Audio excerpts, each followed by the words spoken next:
Hello, friends. This is the program Empire of Lies, in which we talk about manipulation and disinformation of the Kremlin media, how the Kremlin and Trump are preparing the ground for a behind-the-scenes deal. On the Russian broadcast of 60 Minutes on August 12, 2025, on the eve of the Putin-Trump summit, the rhetoric acquired the most intense and symbolic character. The upcoming meeting on August 15th in Alaska is presented as a historical event capable of changing the trajectory of the war in Ukraine. However, behind this media pathos lies the dangerous logic of behind-the-scenes agreements without the participation of Kyiv and, to a large extent, Europe. Key highlights of the broadcast: 1. Ukraine is not at the negotiating table. The hosts say directly Zelensky is not participating in the negotiations. At most, he will find out the result post-factum. It is emphasized that Europe should not be a bystander, but in reality its role is reduced to secondary. 2. Trump and Orban's rhetoric.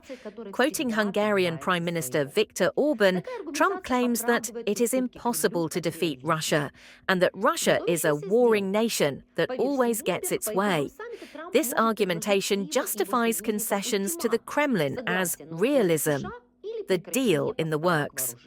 According to Bloomberg, following the summit, Trump may offer Kyiv and its allies an ultimatum: agree to the US conditions or stop supplying weapons. This is a direct attempt to use Ukraine's dependence on military aid as leverage. The Arctic as a hidden bet. A separate block of the broadcast is devoted to the riches of the Arctic: 13% of the world's oil reserves and 30% of gas. The Russian side makes it clear that American investors' access to these resources may be part of a grand deal. Here, the topic of war is intertwined with global energy interests. Previously, we were focused on getting the parties to agree to an unconditional ceasefire, to stop shooting at each other. But the Russians said no, not until we get to the root cause of this conflict. Now, the United States has said, okay, let's talk about the root cause of the conflict and discuss the fundamental issues that are being fought over. And the Russians have agreed. This is a major step forward. I think it's different from what was before. The Ukrainians will have to join this process anyway. Whether it will be on Friday or later is still unknown. They will have to discuss key issues, and the United States and Europe will help them in this. The Arctic may be the key to a deal on Ukraine. According to Spectator magazine, 13% of the world's undiscovered oil reserves are concentrated here. This is about 90 billion barrels, as well as 30% of natural gas, almost 36 trillion cubic meters.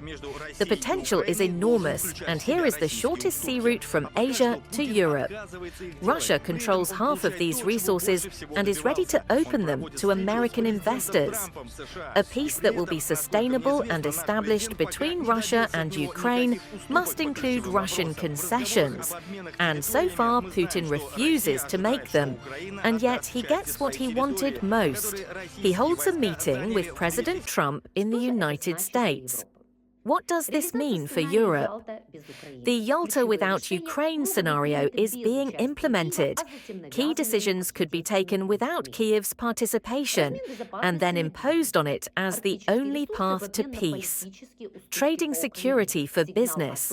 Arctic resources in exchange for political concessions on Ukraine is a signal that economic interests may outweigh issues of international law. Weakening transatlantic coordination. Direct deals between Washington and Moscow, bypassing Brussels, undermine the West's united position.